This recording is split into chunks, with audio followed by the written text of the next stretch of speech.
Rahim, Assalamu alaikum and good morning.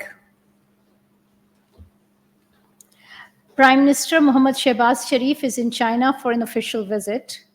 Deputy Prime Minister and Foreign Minister Mohammad Ishaq Dar is accompanying the Prime Minister. This morning, Prime Minister held delegation-level talks with Chinese Premier Li Qiang.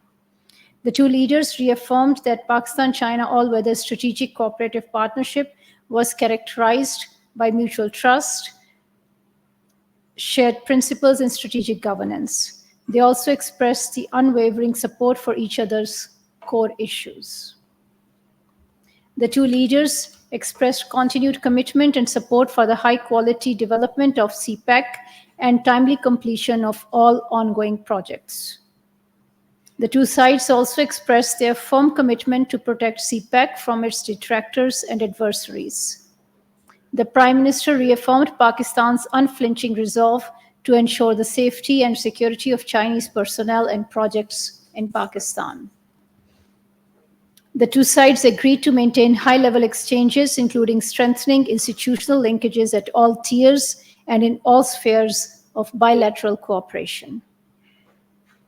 Pakistan and China will also continue to consult closely on issues of regional and global significance and multilateral fora, especially during the two-year tenure of Pakistan as non-permanent member of the UN Security Council.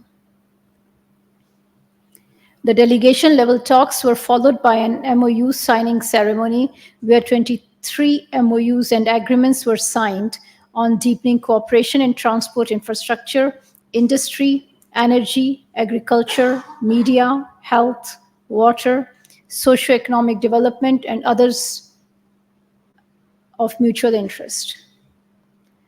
Since his arrival in China, the Prime Minister has held several meetings with Chinese investors and business persons to discuss and explore investment opportunities in Pakistan.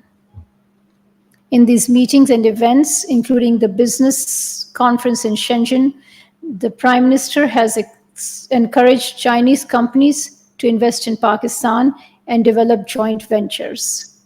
A number of MOUs have been signed with Chinese businesses in economy, green energy, textiles, and manufacturing. The Prime Minister will later travel to the city of Xi'an, where he will hold meetings with the provincial leadership and business leaders in agriculture and green energy sectors. Pakistan was elected yesterday as a non-permanent member of the UN Security Council for the term 2025-26, receiving an overwhelming support of 182 members of the UN General Assembly. We are grateful to all members of the UN General Assembly for their confidence in Pakistan and electing it as a non-permanent member of the Security Council. We are also grateful to the members of the Asia-Pacific Group for endorsing Pakistan's candidature for the Council. Pakistan's priorities at the Council would include just and peaceful resolution of outstanding and ongoing disputes, opposing the resort to unilateral and illegal use or threat of use of force, combating terrorism in all its forms and manifestations, support for effective UN peacekeeping, peace enforcement, and peace-building efforts, resolution of regional and international crises, and lastly, democracy, transparency, and accountability in the decisions and deliberations of the UN Security Council.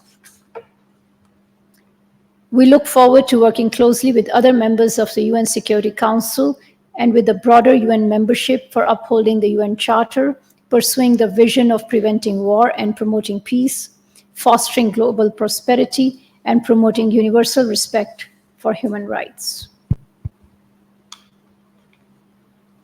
Pakistan strongly condemns the horrific bombing of Israeli forces on the UNRWA-run Al-Sardi school in Nusayrat's refugee camp in Gaza that led to multiple deaths of mostly women and children.